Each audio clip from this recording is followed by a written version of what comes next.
Hola a todos, sean bienvenidos a un nuevo video. Aquí Enrian. Sí, esta es mi voz real. Sean bienvenidos a este especial de Halloween y Día de Muertos. Este especial durará hasta el 2 de noviembre y durante estos 3 días les estaré contando una historia de terror distinta. Espero les guste y espero puedan perdonar el mal audio. Es el mejor micrófono con el que cuento. Y también perdonen si no me llega, si no se me llega a entender. Es la primera vez que hago algo así. Tenía planeado sacar otro video, pero me está tomando más tiempo del que creí y no quería dejarlo sin video especial para estas fechas. Así que aquí estamos. Espero que les guste. Ahora los dejo con el video. Y les deseo un buen Halloween y un feliz Día de Muertos a mis compatriotas.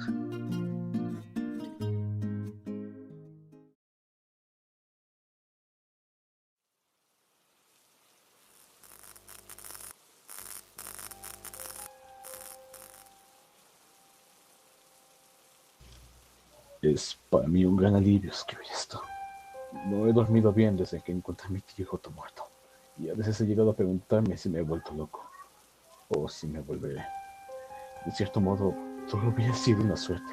Que no tener aquí mi despacho, mi verdadero objeto, donde puedo verlo, tocarlo, sopesarlo. Pero no quiero tocar eso. Aunque a veces lo hago. Si no me lo hubiera llevado de aquella casa cuando huí de ella, podría creer que no todo fue más que una alucinación. Un invento de un cerebro agotado y sobreexcitado. Pero ahí está, pesa. Puedo sopesarlo en mi mano. Todo ocurrió realmente. La mayoría de los que lean esas memorias no lo creerán, a menos que les haya ocurrido algo parecido. Encuentro que el hecho de que lo crean y mi alivio se excluyen mutuamente, así que me encantará contarles la historia. Crean hasta donde quieran. Cualquier cuento de horror debería tener un origen, un secreto. El mío tiene ambas cosas. Empezaré por el origen contando cómo mi tío Otto, que era rico según los cánones del condado de Castle, tuvo la idea de pasar los últimos 20 años de su vida en una casita de una sola habitación, sin agua corriente, en un camino apartado de una pequeña ciudad. Otto había nacido en 1905. Era el mayor de los 5 hermanos Schenk. Mi padre, nacido en 1920, era el más joven. Yo fui el hijo menor de mi padre, nacido en 1955. Así que tío Otto siempre me pareció viejísimo. Como muchos alemanes, indigente. Mis abuelos llegaron a América con algún dinero. Mi abuelo se instaló en Berg, por la industria maderera que conocía bien. Ganó dinero y sus hijos nacieron en un hogar acomodado. Mi abuelo murió en 1925. El tío Otto, que por entonces contaba con 20 años, fue el único hijo que recibió una herencia completa. Se trasladó a Castle Rock y empezó a especular en bienes raíces. En el transcurso de los 5 años siguientes ganó mucho dinero negociando en madera y terrenos. Compró una gran casa en Castle Hill y disfrutaba de su posición de joven soltero, buen partido y relativamente apuesto. Lo de relativamente lo digo porque llevaba gafas. Nadie lo encontraba raro, eso vino después. La depresión le perjudicó, no tanto como a otros, pero le perjudicó. Conservó su gran casa de Castle Hill hasta 1933, cuando la vendió porque un extenso terreno boscoso se había puesto a la venta a un precio irrisorio, y se obstinó a comprarlo. El terreno pertenecía a la compañía papelera de Nueva Inglaterra. La papelera existe aún, y les aconsejaría que compraran acciones de la misma. Pero en 1963 la compañía ofrecía enormes terrenos a precio de saldo en un esfuerzo por mantenerse a flote. ¿Cuánta tierra quería mi tío? El título de propiedad original se ha perdido, y los cálculos difieren, pero según lo que todos dicen, superaba los 4,000 acres. La mayor parte se encontraba en Castle Rock, pero se extendía también hasta Waterford y Harlow. La papelera pedía $2.50 por acre si el comprador se quedaba con todo. El precio total sumaba $10,000. El tío Otto no pudo reunir aquel dinero, así que buscó un socio, un yankee llamado George McCutcheon. Si viven ustedes en Inglaterra, conocerán el nombre Schenck y McCutcheon. Hace tiempo que se vendió la compañía, pero hay todavía ferreterías Schenck y McCutcheon en 40 ciudades de Nueva Inglaterra y cerrarías Schenck y McCutcheon desde Central Falls hasta Derry. McCutcheon era un hombre corpulento con una gran barba negra. Usaba gafas, como mi tío Otto, y también había heredado dinero. Debió de ser bastante, porque entre él y mi tío compraron todo aquel terreno boscoso sin ningún problema. Ambos eran en el fondo unos piratas y se llevaban bien. Su sociedad duró 22 años hasta el año que yo nací, y solo conocieron prosperidad. Pero todo empezó con la adquisición de aquellos 4.000 acres. Los exploraron en el camino de Macocho, recorriendo los caminos del bosque y siguiendo los pasos de los naveos. En primera, la mayor parte del tiempo, tambaleándose sobre pasarelas y salpicándose al pasar por los charcos de agua. Macocho al volante la mayor parte del tiempo, y mi tío el resto. Ignoro cómo McCutcheon se procuró aquel camión. Era un Creswell, una marca que ya no existe. Tenía una enorme cabina pintada de rojo, guardabarros y arranque eléctrico. Pero si fallaba podía darse a la manivela, aunque a veces se despistaba y podía romperte el hombro si no ibas con cuidado.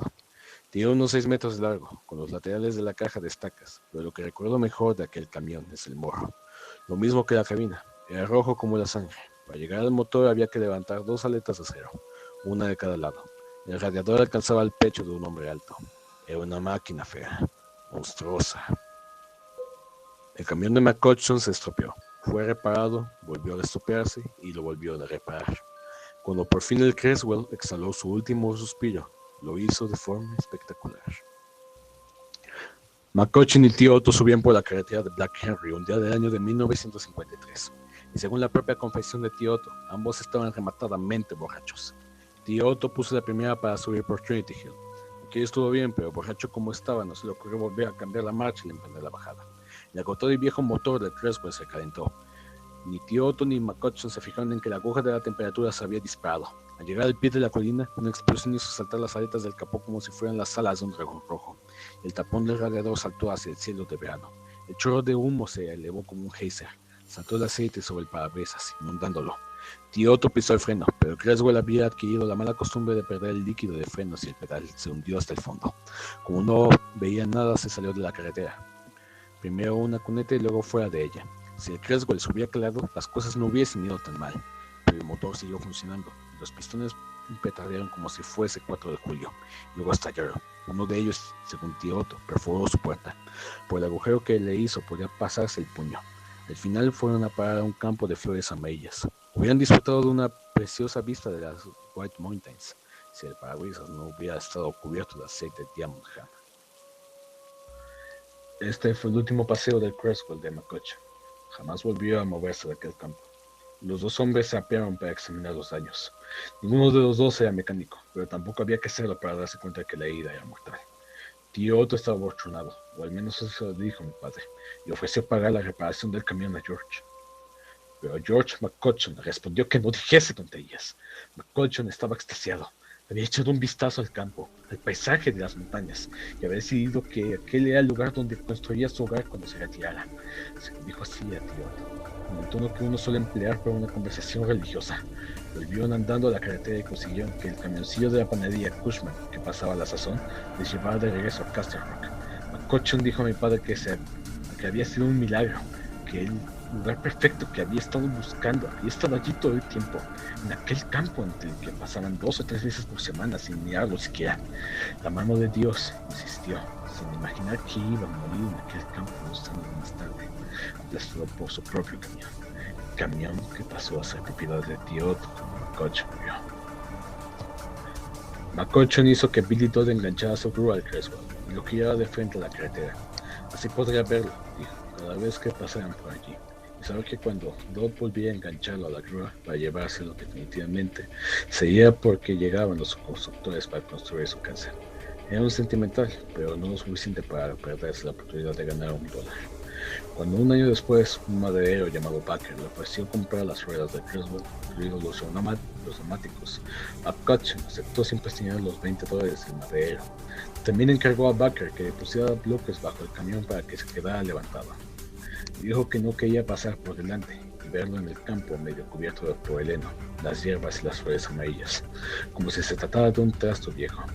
Baker lo hizo. Un año más tarde, Creswell se salió de esos bloques y aplastó a McCutcheon. Los viejos del lugar disfrutaban contando la historia, y siempre agregaban que esperaban que el viejo Yorkie hubiera disfrutado de los $20 que había sacado de las ruedas. Yo crecí en Castle Rock. Cuando nací, mi padre llevaba trabajando 10 años para Schenck y McCutcheon, y el camión que había pasado a ser propiedad de tío Otto, junto con todo lo que McCutcheon poseía, fue un punto de referencia en mi vida. Mi madre compraba en casa de Ward, en Brighton, y la carretera de Black Henry era el camino que llevaba allí. Así que todas las veces que íbamos allí, estaba el camión en medio del campo, con las White Mountains al fondo. Él no estaba sobre los bloques, pero la sola idea de lo que había ocurrido era suficiente para que un chiquillo de pantalón corto se echara a temblar. Estaba allí en verano. En otoño le rodeaban los olmos rojos, plantados en los tres lados del campo, como antorchas. En invierno, la nieve le llegaba hasta los faros, así que parecía un mastodonte debatiéndose en arenas movedizas. En primavera, cuando el campo era un lodazal, un pantano, uno se preguntaba por qué no se hundía en la tierra. No haber sido por la base de buena piedra de Maine, tal vez hubiera ocurrido así, pero allí estaba, a lo largo de las estaciones, de todos los años. Una vez que incluso estuve dentro, mi padre se detuvo a un lado del carretera, un día que íbamos de camino a la feria de Freiburg, la mano y me llevó al campo. Esto debió de ser en 1960 o 1961. Yo tenía miedo del camión. Había oído la historia de cómo había caído y aplastado el socio de mi tío. Lo había oído contar en la barbería, sentado inmóvil detrás de la revista Life que no sabía leer, escuchando a los hombres que contaban cómo había sido aplastado el viejo George, cómo esperaban que pudiera disfrutar de los $20 que sacó de aquellas ruedas. Uno de ellos pudo haber sido Billy Dodd, el padre del pobre Frank. Dijo que McCutcheon parecía una calabaza aplastada por la rueda de un tractor. Eso me obsesionó durante meses, pero mi padre, claro, no tenía ni la menor idea de ello. Mi padre solo pensó que lo mejor me gustaría sentarme en la cabina del viejo camión. Se había fijado en cómo lo miraba todas las veces que pasábamos, y supongo que debió tomar mi miedo por admiración. Un vivo recuerdo el sabor que le tenía, un poco amargo, un poco picante y el color plateado de la hierba muerta. Recuerdo el rumor de nuestros pasos, pero lo que más recuerdo es el tamaño del camión, que cada vez parecía mayor y mayor, y la mueca de su alrededor, y el rojo sangre de su pintura, el cristal turbio del parabrisas. Recuerdo que el miedo me envolvió en una oleada fría y gris cuando mi padre me cogió por debajo de los brazos y me subió a la cabina diciéndome: ¡Condúcelo hasta Portland! ¡Twenty, venga! Recuerdo el aire resbalando sobre mi cara a medida que me subí y de pronto, como el sabor líquido fue reemplazado por el olor del aceite de amurgante, rancio, por lo viejo, excrementos de rata y lo puro, sangre. Recuerdo mis esfuerzos por no llorar, mientras mi padre me miraba sonriente, convencido de que me estaba proporcionando una gran emoción, como si así era, aunque no del signo que él creía. Tuve la certeza de que se alejaría, por lo menos que me daría la espalda y que entonces el camión me comería vivo, y lo que escupía parecería masticado y desgarrado, y como estallado, como una calabaza aplastada por la rueda de un tractor. Empecé a llorar, y mi padre, que era el mejor de los hombres, me bajó, me consoló y me volvió al coche. Me llevó en brazos, sobre el hombro, y mientras yo miraba el camión que se iba alejando, plantado allí en el campo con su enorme alrededor, el gran edificio donde se metía la manivela que parecía la cuenca de un ojo vacía y colocado, quería poder decirle que había olido la sangre, que por eso había llorado, pero no supe cómo decírselo. En todo caso, me temo que no me hubiera creído. Como un chiquillo de 5 años que creía aún en Papá Noel, en el ratón Pérez, los dientes y los Reyes Magos, también creía que el pánico que me había embargado cuando mi padre me aupó en la cabina del camión procedía del camión. Me llevó 22 años decidir que no fue el Creswell el asesino de George McCutcheon, sino tío Otto. El Creswell fue un punto de referencia en mi vida. Si explicabas a alguien cómo tenía que ir de Bridgeton a Castle Rock, le decías que para tener la seguridad de que iban por buen camino, tenían que ver un viejo camión rojo a la izquierda, plantado en un campo de heno, unas 3 millas más o menos, después de salir de la 11. Con frecuencia solían verse turistas aparcados en la cuesta. A veces se quedaban anclados allá, siempre motivo para reírnos, fotografiando las White Mountains con el camión del tío Otto en el primer término para hacer más pintoresca la vista. Durante mucho tiempo, mi padre llamó al Creswell el Trinity Hill Memorial al camión turístico, pero luego lo dejó. Para entonces, la obsesión del tío Otto por el camión se había hecho excesiva para resultar divertida. Esto en cuanto al origen. Ahora el secreto. De que él mató a McCutcheon es de lo único que estoy absolutamente seguro. Despachurrado como una calabaza, decían los sabios de la barbería. Uno de ellos añadió: apuesto a que estaba arrodillado frente a ese camión rezando como uno de esos árabes a Alá. Estaban majadetas, los dos. Miren, si no, ¿cómo terminó Otto Schenk en aquella casita que creyó que la ciudad aceptaría como escuela y tan tocado como una rata de cloaca? Eso lo escuchaban con miradas cómplices, porque para entonces ya creían que tío Otto estaba chiflado. Oh sí, pero no había uno solo el que la visión de McCutcheon de rodillas ante el camión como uno de esos árabes rezando a Alá le parecía sospechosa o excéntrica. Los rumores son siempre algo peligroso en una pequeña comunidad. Se acusa a la gente de ladrones, adúlteros, cazadores, furtivos y estafadores por la más insignificante sospecha o la más absurda deducción. Estoy seguro de que casi siempre el rumor empieza por puro aburrimiento. Pienso que lo que evita que la cosa pase a ser grave y malintencionada, que es como muchos novelistas han pintado la vida en las pequeñas comunidades, desde Nathaniel Hawthorne, es que la mayoría de los chismorreos salidos de la línea telefónica común, las tiendas de alimentación y las barberías son curiosamente ingenuos. Es como si toda esa gente contara con la mezquindad y la bajeza o la mental, pero que la maldad auténtica y consciente estuviera más allá de su concepción, incluso cuando la tienen flotando ante sus ojos, como la alfombra mágica de uno de esos árabes de las historias mágicas. Me preguntarán cómo sé que lo hizo. ¿Solamente porque estaba con McCutcheon aquel día? No, por el camión Creswell. Cuando su obsesión empezó a dominarle, se fue a vivir enfrente, en aquella casita, aunque en los últimos años de su vida sintió un miedo mortal del camión aparcado al otro lado del camino. Creo que tío Otto llevó a McCutcheon al campo, donde el Creswell estaba sobre sus bloques, haciéndole hablar de sus planes para la casa. McCutcheon estaba siempre dispuesto a hablar de su casa y de su próximo retiro. Una compañía más importante que la suya les había hecho una oferta buena. No voy a decir su nombre, pero si lo hiciera, la conocería. Y McCutcheon quería aceptarla. Tío Otto no. Desde la primavera, ambos socios habían discutido la oferta. Creo que su desacuerdo fue la razón por la que Otto decidió deshacerse de su socio. Creo que mi tío se preparó para aquel momento haciendo dos cosas. Primero, minando los bloques que sostenían el camión. Y segundo, clavando en el suelo delante del camión algo donde McCutcheon podía verlo. ¿Qué clase de cosa? No lo sé. Algo brillante. ¿Un diamante? ¿Un trozo de cristal? No importa. Algo que lucía al sol. A lo mejor McCutcheon lo vio. Si no, pueden estar seguros de que tío Otto se lo hizo ver. ¿Qué es eso? Pregunta ella, señalando. No lo sé, contesta ella McCutcheon. McCutcheon se arrodilló frente al Creswell, igual que uno de esos árabes rezando a Alá, intentando sacar el objeto del suelo mientras mi tío se iba a la parte trasera del camión. Un empujón y todo se vino abajo, aplastando a McCutcheon, despachurrándole como una calabaza.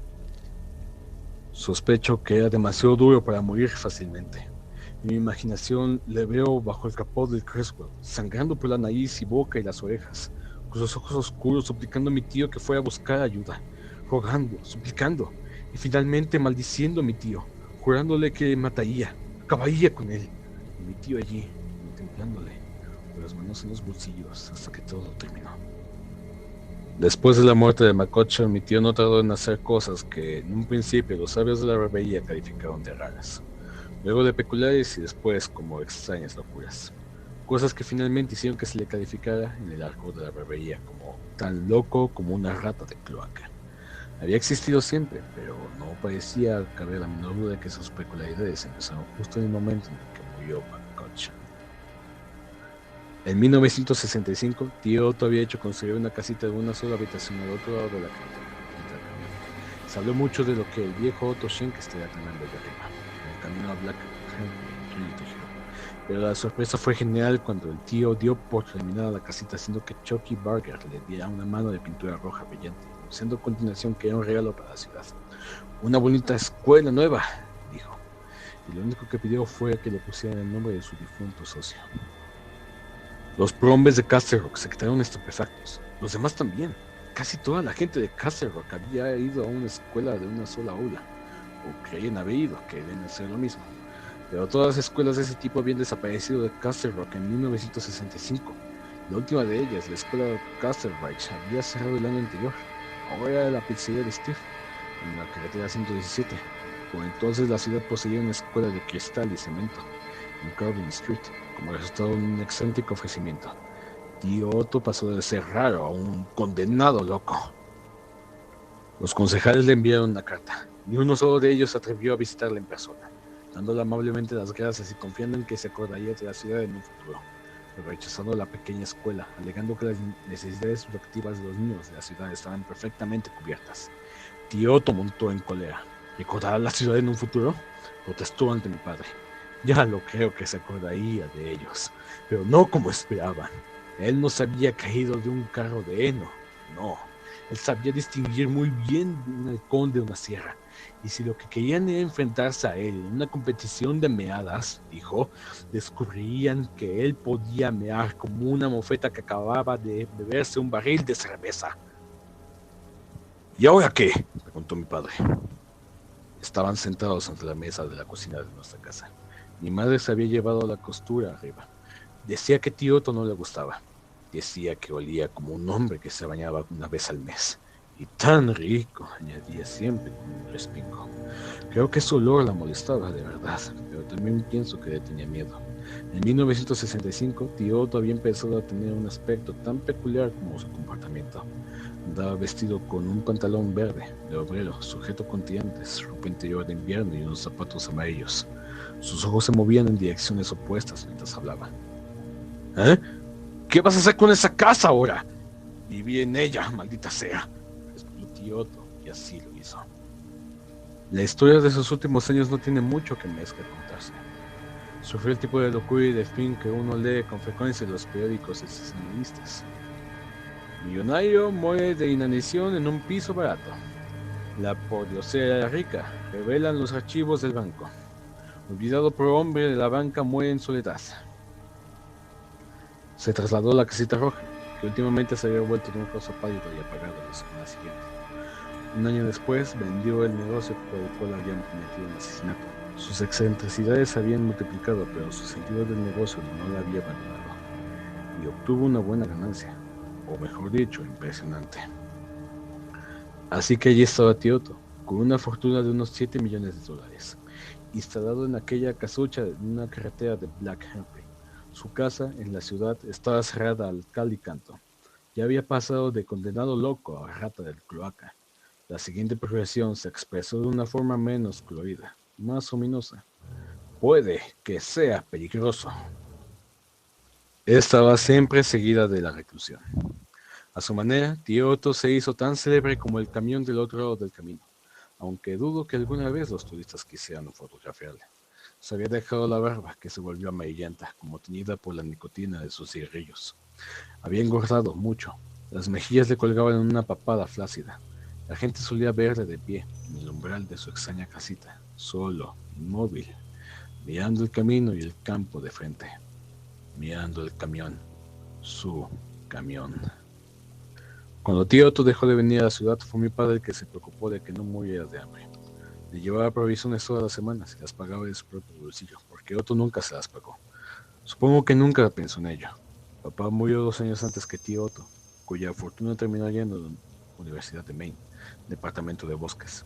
Tengo entendido que se mostraron encantados. Teniendo en cuenta la cantidad, había que estarlo. Después de sacar mi carnet de conducir en 1972, con frecuencia le llevé sus provisiones semanales. Al principio, tío Otto me miraba con suspicacia, pero pasado un tiempo empezó a distenderse. Fue 3 años más tarde, en 1975, cuando me dijo por primera vez que el camión se iba acercando a su casa. A la sazón, yo asistía a la Universidad de Maine, pero en vacaciones de verano iba a casa y volvía a mi vieja rutina de llevarle las provisiones semanales. Estaba sentado ante su mesa, fumando, mirando cómo guardaba las conservas, escuchándome hablar. Pensé que tal vez había olvidado quién era yo. A veces lo hacía, o lo simulaba. En una ocasión me puso la carne de gallina, gritándome desde la ventana: ¿eres tú, George?, mientras yo subía hacia la casa. En aquel día de julio de 1975, interrumpió la conversación que mantenía con él para preguntarme con dureza: ¿qué piensas de ese camión, Quentin? Lo inesperado de la pregunta provocó una respuesta sincera. cuando tenía 5 años me mojé los pantalones en la cabina de ese camión, dije. Y creo que si volviera a subir ahora, volvería a mojármelos. Tío Otto rió un buen rato. Me volví y le miré asombrado. No recuerdo haberle oído reír nunca. Su risa terminó en un acceso de tos que le coloría las mejillas. Luego me miró con ojos brillantes. Se está acercando a cuenta. ¿Qué, tío Otto?, pregunté. Creí que había dado uno de esos desconcertantes saltos de tema a otro. Que a lo mejor quería decir que se acercaba Navidad, o el milenio, o el regreso de Cristo. Ese maldito camión, contestó mirándome fijamente de un modo que no me gustó nada. Cada año se va acercando más. ¿De verdad?, pregunté, cauteloso, pensando que aquello era una idea bastante desagradable. Miré al Creswell, al otro lado de la carretera, rodeado de heno y con las White Mountains de fondo. Y por un momento me pareció que realmente estaba más cerca. Después parpadeé y se esfumó la ilusión. El camión naturalmente estaba donde siempre. Oh, sí, insistió. Cada año se acerca un poco más. Vaya, a lo mejor necesitas gafas. Yo no veo ninguna diferencia, tío. ¡Claro que no la ves! Tampoco puedes ver cómo se mueve la aguja de las horas en tu reloj de pulsera, ¿verdad? Esa maldita cosa. Se mueve demasiado despacio para poder verla. A menos que la vigiles todo el tiempo. Exactamente como yo hago. Me guiñó el ojo y me estremecí. ¿Y por qué iba a moverse?, pregunté. Porque viene por mí. Por eso. Ese camión me tiene siempre presente. Cualquier día entrará aquí y todo terminará. Me aplastará como hizo con Mac y será mi final.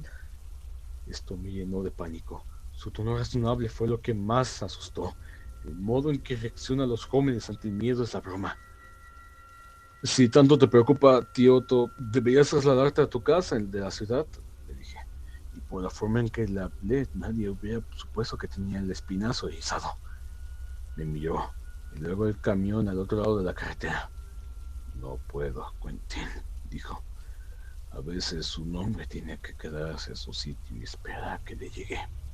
¿Esperar qué, tío?, le pregunté, aunque ella suponía que se refería al camión, al destino, y volvió a guiñarme el ojo, pero parecía muy asustado. Mi padre enfermó en 1979, con una dolencia de riñón que pareció mejorar justo unos días antes de que le matara. A lo largo de innumerables visitas a hospitales, en el otoño de aquel año mi padre y yo hablamos mucho de tío Otto. Mi padre había empezado a sospechar lo que realmente pudo haber ocurrido en 1955, sospechas que fueron la base de otras más serias. Mi padre no tenía la menor idea de la gravedad o la profundidad de lo seria que se había vuelto la obsesión de tío Otto con el camión. Yo sí. Pasaba todo el día en la puerta de su casa mirándolo como un hombre que mira su reloj para ver moverse la manecilla de las horas. En 1981, tío Otto había perdido la poca cordura que le quedaba. A un hombre más pobre ya la habrían encerrado hace años, pero tantos millones en el banco hacen que se perdonen muchas locuras en una ciudad pequeña, especialmente si cierta gente cree que puede haber algo en el testamento del loco para el municipio. Aún así, en 1981, la gente empezó a comentar seriamente sobre la posibilidad de entrenar a tío Otto por su propio bien. Aquella expresión lisa y mortífera, quizás sea peligroso, ya pesaba más que rata de cloaca. Había empezado a salir a orinar al borde de la carretera, en lugar de adentrarse en el bosque donde tenía su retrete. A veces amenazaba al Creswell con el puño mientras lo hacía, y más de una persona al pasar en su coche pensó que tío Otto les amenazaba a ellos. El camión con sus pintorescas White Mountains de fondo era una cosa. Tío Otto orinando al borde del camino con los dientes colgando hasta las rodillas era algo distinto.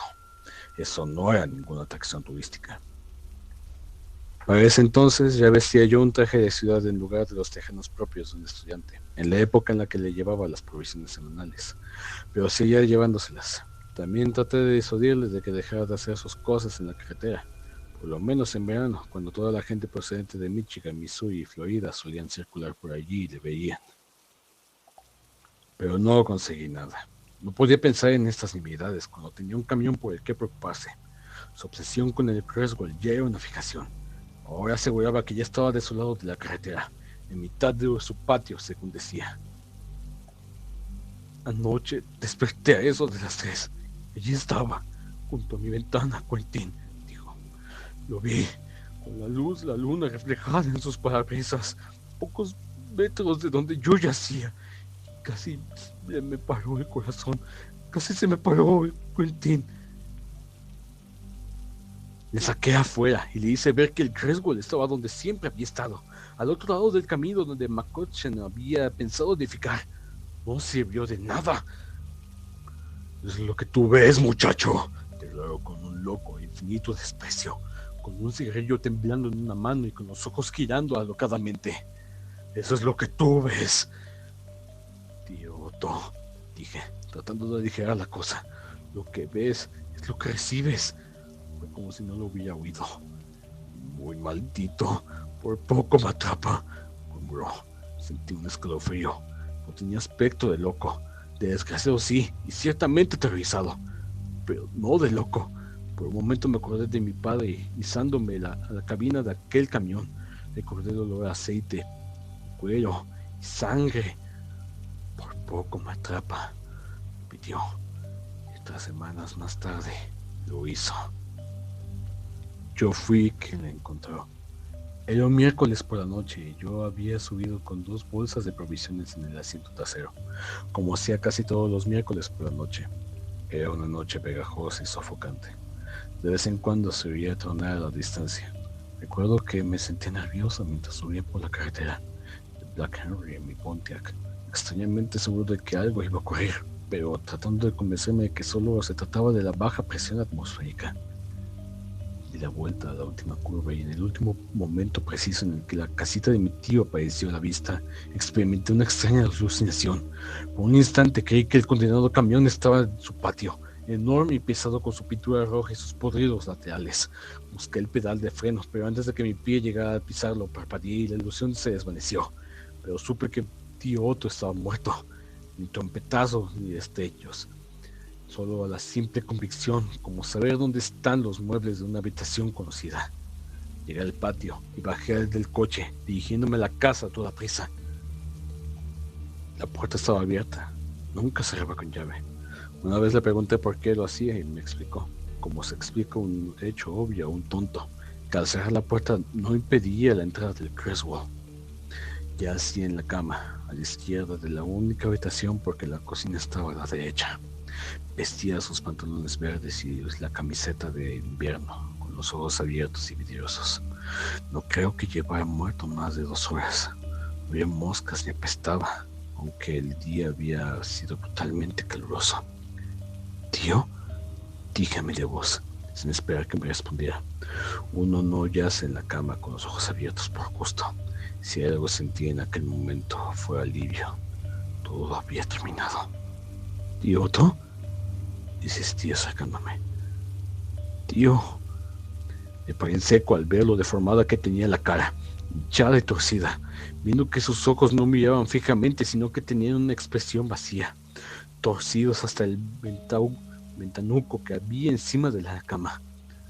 Anoche desperté a eso de las 3 y allí estaba, junto a mi ventana, Quentin. Por poco me atrapa, despachorrado como una calabaza.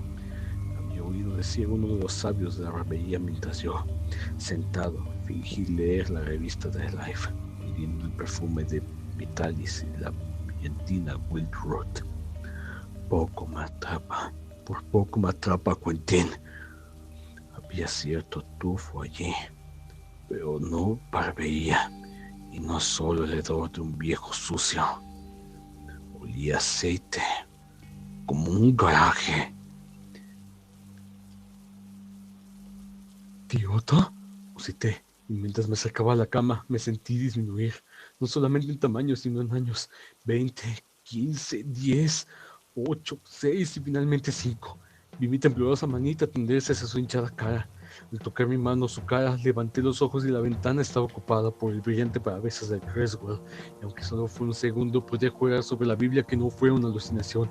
El Creswell estaba allí, asomado a la ventana, a menos de 1,5 metros de distancia. Apoyé los dedos en la mejilla de tío Otto y el pulgar en la otra, porque quería investigar, supongo, su extraña hinchazón. Cuando descubrí el camión en la ventana, mi mano trató de cerrarse en puño, olvidando que abarcaba la mandíbula del cadáver. En aquel instante, el camión desapareció, se desvaneció como el fantasma que supongo que era. En el mismo momento, oí un espantoso ruido de chorro. Un líquido caliente me mojó la mano. Bajé los ojos y lo vi. Y entonces empecé a quitar. De la boca y la nariz de tío Otto salía aceite a borbotones. También salía aceite por sus ojos, como lágrimas. Aceite Diamond Gen, como el aceite reciclado que puede comprarse en garrafas de plástico de 5 litros. El aceite que Mac Guttenschön había utilizado siempre para su Creswell. No era solamente aceite que salía de mi boca.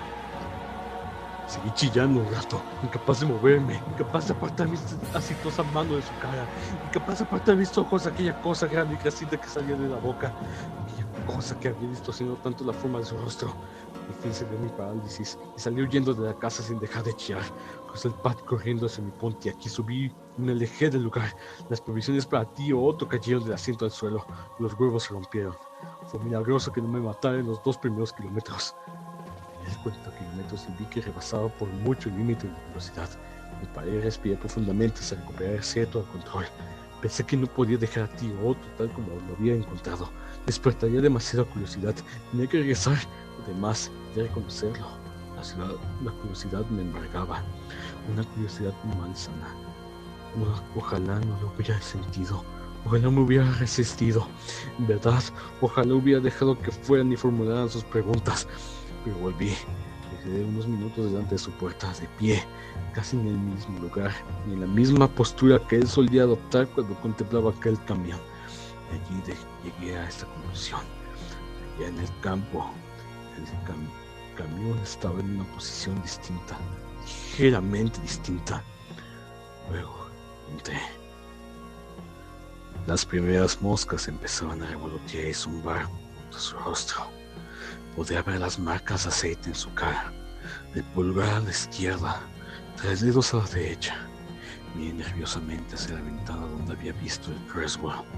Después fui hasta su cama, saqué el pañuelo y borré las huellas. Luego me incliné y abrí la boca de tío Otto.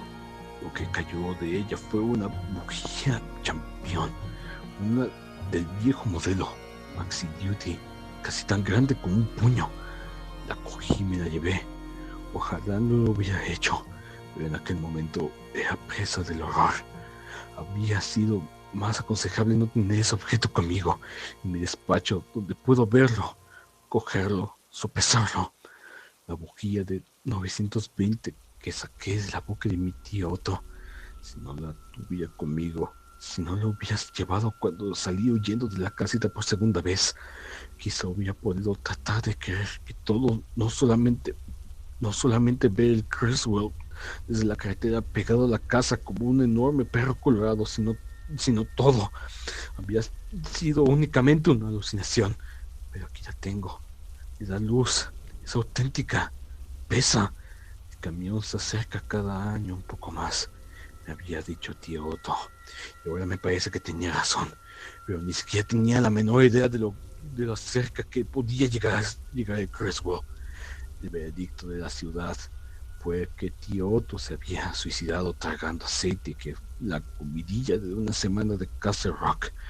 Carl Dorkin, el encargado de la funeraria, dijo que cuando los médicos lo abrieron para la autopsia, encontraron casi 1 litro de aceite en su interior, y no solamente en el estómago, todo su organismo estaba lubricado. Lo que la gente de la ciudad quería saber era qué había hecho con la garrafa de plástico, porque jamás encontraron ninguna. Tal como he dicho, la mayoría de los que lean este relato no lo creerán, a menos de que les haya ocurrido algo parecido. Pero el camión aún sigue en su campo, y créanlo o no, todo aquello sucedió.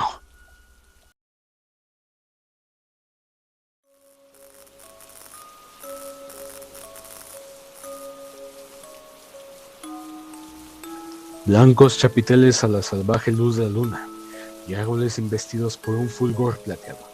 Las altas chimeneas ven volar a los vampiros, mientras las arpías en el alto cielo revolotean y ríen alrededor, y árboles investidos por un fulgor plateado. Las altas chimeneas ven volar a los vampiros, mientras las arpías en el alto cielo revolotean y ríen alrededor. Pues la aldea muerta yace bajo la luna jamás llegó a brillar en el ocaso, creciendo en lo profundo de los años muertos, allí donde el río de la locura se abre paso hacia lo profundo de un abismo, un pozo de sueños. Un viento gélido sopla entre columnas de gavillas, en prados lívidos que resplandecen y se desliza allí donde brillan las lápidas y los ghouls del cementerio agradecen el súbito festín que ante ellos emerge.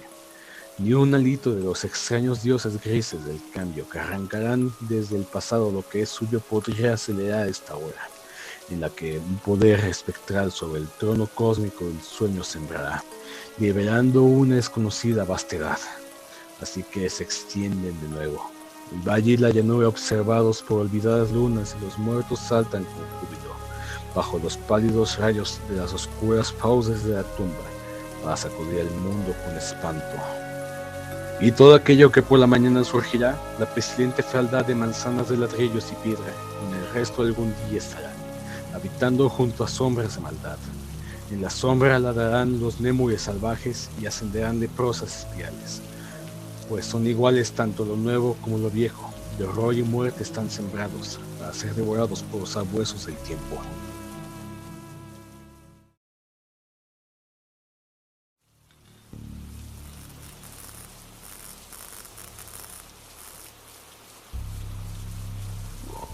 El castillo al cual mi criado se había atrevido a entrar por la fuerza antes de permitir que gravemente herido como estaba, pasara yo la noche al aire libre. Era una de esas construcciones en las que se mezclan la nobleza y la grandeza, y que durante largo tiempo se han alzado juntas en los Apeninos, tan ciertas en la realidad como en la imaginación de Mistress Radcliffe. Según toda apariencia, el castillo había sido recién abandonado, aunque temporariamente. Nos instalamos en uno de los aposentos más pequeños y menos suntuosos. Hallábase en una apartada torre del edificio. Sus decoraciones eran ricas, bajadas y viejas. Colgaban tapices de las paredes que engranaban variedad de trofeos heráldicos, así como un número insólitamente grande de vivaces pinturas modernas en marcos con arabescos de oro. Aquellas pinturas no solamente embarazadas a lo largo de las paredes, sino en diversos nichos de la extraña arquitectura del castillo exigía, despertaron profundamente mi interés. Quizá a causa de mi incipiente delirio, ordené por tanto a Pedro que encerrara las pesadas persianas del aposento, pues ya era de noche, que encendiera las bujías de un alto candelabro situado a la cabecera de mi lecho y descorrieran un par de las orlandas cortinas de terciopelo negro que envolvían la cama. Al hacerlo, así deseaba entregarme, sí, no al sueño, por lo menos a la alternada contemplación de las pinturas y el examen de un pequeño volumen que habíamos encontrado sobre la almohada y que contenía la descripción y la crítica de aquellas. Mucho leí, e intensamente miré. Rápidas y brillantes volaron las horas hasta llegar a la profunda medianoche. La posición del candelabro me molestaba, pero para no incomodar a mi modorrado sirviente, alargué con dificultad la mano y la coloqué de manera de que su luz cayera directamente sobre el libro. El cambio, empero, produjo un efecto por completo inesperado. Los rayos de las numerosas bujías, pues eran muchas, cayeron en un nicho del aposento de una de las columnas del lecho. Había mantenido hasta ese momento la más profunda sombra. Pude ver así, vividamente, una pintura que me había pasado inadvertida. Era el retrato de una joven que empezaba ya a ser mujer. Miré presurosamente su retrato y cerré los ojos. Al principio no alcancé a comprender por qué lo había hecho, pero mientras mis párpados continuaban cerrados, cruzó por mi mente la razón de mi conducta. Era un movimiento impulsivo al final de ganar tiempo para pensar, para asegurarme de que mi visión no me había engañado, para calmar y someter mi fantasía antes de otra contemplación más serena y más segura. Instantes después, volví a mirar fijamente la pintura. Ya no podía ni quería dudar de que estaba viendo bien, puesto que el primer destello de las bujías sobre aquella tela había disipado la soñolienta modorra que pesaba sobre mis sentidos, devolviéndome al punto a la vigilia. Como ya he dicho, el retrato representaba a una mujer joven. Solo abarcaba la cabeza y los hombros, pintados de la manera que clínicamente se denomina vignette, y que se parecía mucho al estilo de las cabezas de Solo. Los brazos, el seno y hasta los extremos del radiante cabello se mezclaban imperceptiblemente en la vaga pero profunda sombra que formaba el fondo del retrato. El marco era oval, ricamente dorado y afilagranado en estilo morisco. Como objeto de arte nada podía ser tan admirable como aquella pintura, pero lo que me había emocionado de manera tan súbita y vehemente no era la ejecución de la obra, ni la inmortal belleza del retrato. Menos aún cabía pensar que mi fantasía arrancada de su semisueño hubiera confundido aquella cabeza con la de una persona viviente. Inmediatamente vi que las peculiaridades del diseño de la vignette del marco tenían que haber repelido semejante idea, impidiendo incluso que persistiera un solo instante. Pensando intensamente en todo eso, quedéme tal vez una hora, a medias sentado, a medias reclinado, con los ojos fijos en el retrato. Por fin satisfecho del verdadero secreto de su efecto, me dejé caer hacia atrás en mi lecho. Había descubierto que el hechizo del cuadro residía en una absoluta posibilidad de vida en su expresión que, sobresaltándome al comienzo, terminó por confundirme, someterme y aterrarme. Con profundo y reverendo respeto, volví a colocar el candelabro en su posición anterior, alejada así de mi vista la causa de mi honda agitación. Busqué vivamente el volumen que se ocupaba de las pinturas y su historia, abriéndolo en un número que designaba el retrato oval. Leí en las vagas y extrañas palabras que siguen. Era una virgen de singular hermosura y tan encantadora como alegre. Hacia la hora en que vio y amó y desposó al pintor. Él, apasionado, estudioso, austero, tenía ya una prometida con el arte.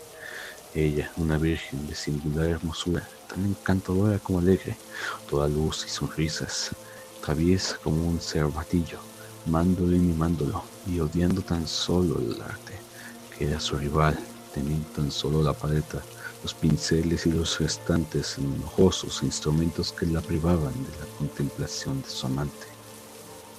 Así, para la dama, cosa terrible fue oírla hablar al pintor de su deseo de retratarla, pero era humilde y obediente, y durante muchas semanas posó dócilmente en el oscuro y elevado aposento de la torre, donde solo desde lo alto caía la luz sobre la pálida tela.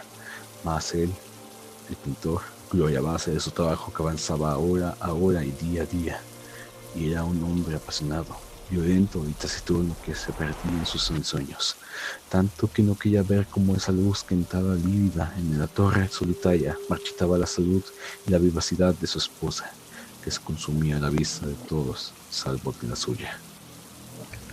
Mas ella seguía sonriendo sin exhalar queja alguna, pues veía que el pintor, cuya nombradía era alta, trabajaba con un placer fervoroso y ardiente, pregando noche y día para pintar a aquella que tanto la amaba, y que, sin embargo, seguía cada vez más desanimada y débil.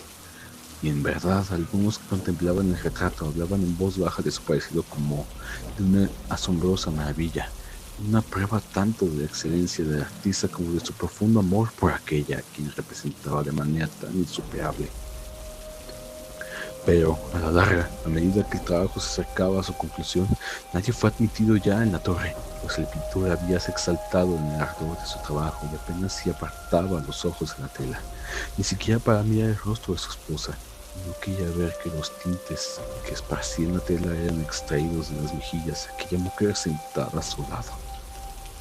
Y cuando pasaron muchas semanas y poco quedaba por hacer, salvo una pincelada en la boca y un matiz en los ojos, el espíritu de la dama osciló, vacilante con la llama en el tubo de la lámpara.